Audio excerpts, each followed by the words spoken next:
Most people are told that Gnosticism was a heresy, a fringe belief, something invented centuries after Jesus to confuse Christianity. That story doesn't survive evidence. What you're about to hear is based on real documents, archaeological discoveries, ancient libraries, and first-hand accounts from early Christianity itself. These texts weren't rumors, they weren't legends.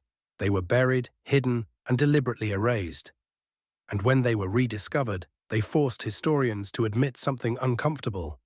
Gnostic Christianity was not imaginary. It was early, it was widespread, and it directly challenged the version of Christianity that later became official.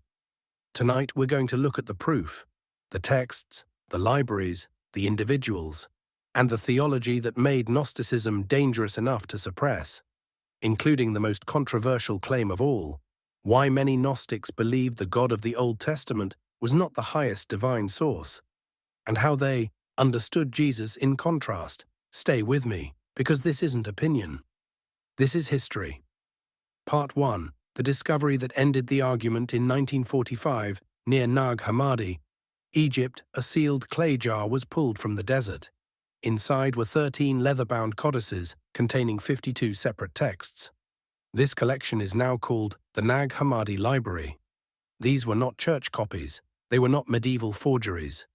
They were original writings, translated into Coptic from much earlier Greek manuscripts. Carbon dating places them in the 3rd and 4th centuries, but scholars agree the original compositions date much earlier, 1st to early 2nd century. That timing matters, because it means these texts were written during the same period as the canonical Gospels, and in some cases possibly earlier. Among these texts were the Gospel of Thomas, the Gospel of Philip, the Gospel of Truth, the Gospel of Mary, the Apocryphon of John, the Hypostasis of the Archons. This discovery alone permanently destroyed the claim that Gnosticism was invented late. These were early Christian writings. Full stop.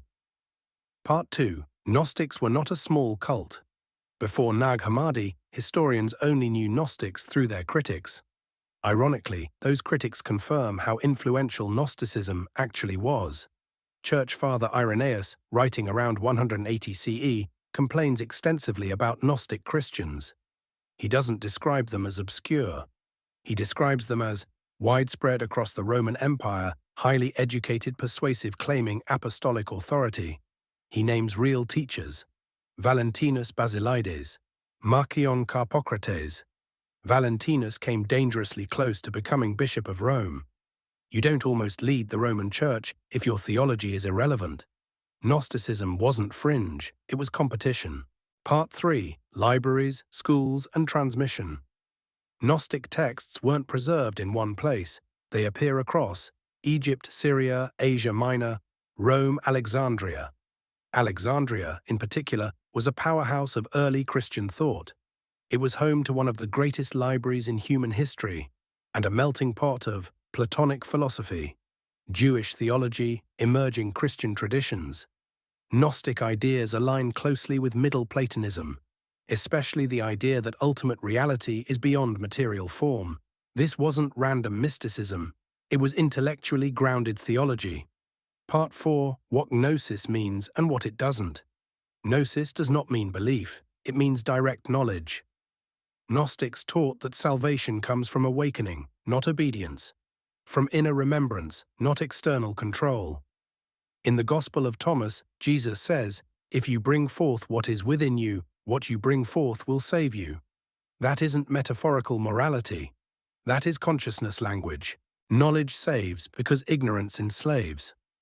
Part 5. The Gnostic Jesus. The Jesus found in Gnostic texts teaches privately, emphasizes self-knowledge, rejects fear-based obedience, describes God as infinite fullness, not a lawgiver. In the Apocryphon of John, Jesus explains cosmic ignorance, not sin, as the root of suffering. In the Gospel of Mary, Peter challenges Mary Magdalene's authority, revealing early power struggles over who gets to define truth. In the Gospel of Philip, resurrection is not a future event. It's awakening now.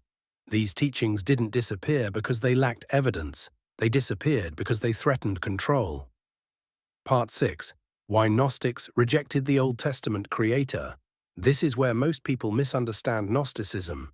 Gnostics did not reject the Hebrew scriptures casually. They read them carefully. They noticed that the God of Genesis creates through command and violence, demands obedience, punishes curiosity, expresses jealousy. They concluded, this figure was not the highest divine source, but a lesser creator, the demiurge. In Gnostic cosmology, the true God is infinite and unknowable. The demiurge is ignorant of higher reality. The material world is flawed, not evil. Texts like the hypostasis of the archons reinterpret Genesis as a story of enslavement through ignorance, not divine perfection. This explains why Jesus, in Gnostic texts, contradicts Mosaic law, prioritizes inner authority, challenges religious rulers. This wasn't rebellion, it was theology. Part 7. Why these teachings were erased by the 4th century. Christianity aligned with Roman power. An empire needs obedience hierarchy, centralized authority. Gnostic Christianity offered inner authority, spiritual equality, freedom from fear. At councils like Nicaea, doctrines were standardized and texts were selected. Others were labeled heresy and destroyed. Some were buried, and some waited in the desert for 1,600 years. Part 8. Modern scholarship confirms this. Modern scholars who affirm the historical reality of Gnosticism include Elaine Pagels, Bart Ehrman, Hans Jonas, Marvin Meyer, Karen King. No serious academic today argues that Gnosticism was fictional. The debate is not if it existed, it's why it lost. Part 9. Why this still matters. Gnosticism asks dangerous questions. What if salvation is awakening? What if authority lives within? What if truth can't be controlled? These questions weren't destroyed, they were buried. And now they're back. Outro, YouTube Close Plus CTA. The Gnostics were real, their texts are real. Their suppression is documented. You don't have to agree with their theology to acknowledge the evidence. If this challenged something you were taught, sit with it.